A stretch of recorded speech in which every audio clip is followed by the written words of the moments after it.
بسم اللہ الرحمن الرحیم۔ آج میں آپ کو بتاتا ہوں کہ آپ کو حیض جو ہے کثرت سے کیوں آتا ہے۔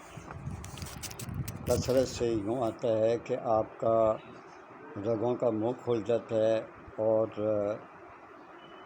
ذہن کے عضلات کا ڈھیلا ہو جانا، کثرت مباشرت، جنرل کمزوری اور چوٹ کے باعث کسی رگ کا کٹ جانا، استحکام حمل کی عادت، بچہ دانی میں آمل کا رہ جانا، بچے دانی کا کینسر پیدا ہونے کا امکان ہوتا ہے۔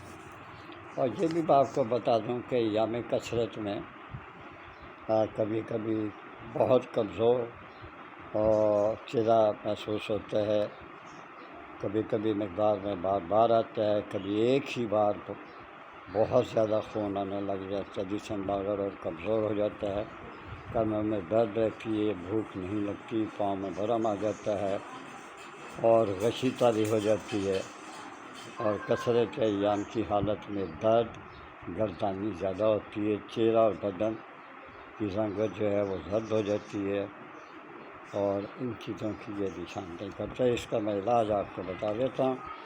اس کا علاج ہے، بہترین جو میں اس کا علاج بتاؤں گا وہ یہ ہے کہ ناریل کے جو بال ہیں، وہ ناریل کے بال سوختہ 5 تولہ، دانہ الائچی آپ لے لیں، دانہ الائچی خرد 5 تولہ، کشتہ سنگ جراحت 5 تولہ، اور شہد چند سے کچھ آپ شہد لے لیں، اور تمام ادویات کو پیس کر کوٹ چھان کر اس میں تھوڑا سا شہد ملا لیں صفوف کے مطابق اور سنبھال کے رکھ دیں۔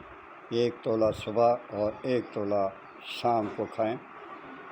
بکری کے دودھ کے ساتھ آپ نے یہ کھانی ہے۔ انشاءاللہ تعالیٰ بحکم اللہ آپ دیکھیں گے کہ کثرت حیض بند ہو جائے گا۔ بھروسہ کی چیز ہے، قدر کریں۔ انشاءاللہ تعالیٰ اللہ تعالیٰ آپ کو شفا دے گا اور اللہ پہ مہربانی کرے گا۔ میرا چینل ہے ورڈ سن شائن، اس کو آپ سبسکرائب کر دیجیے گا، لائک کر دیں گے، اور آئیکن کے بٹن کو بھی دبا دیا کریں تاکہ ہر آنے والی جو ویڈیو آپ تک پہنچ سکے۔ آپ سے اجازت چاہتا ہوں۔ اللہ حافظ۔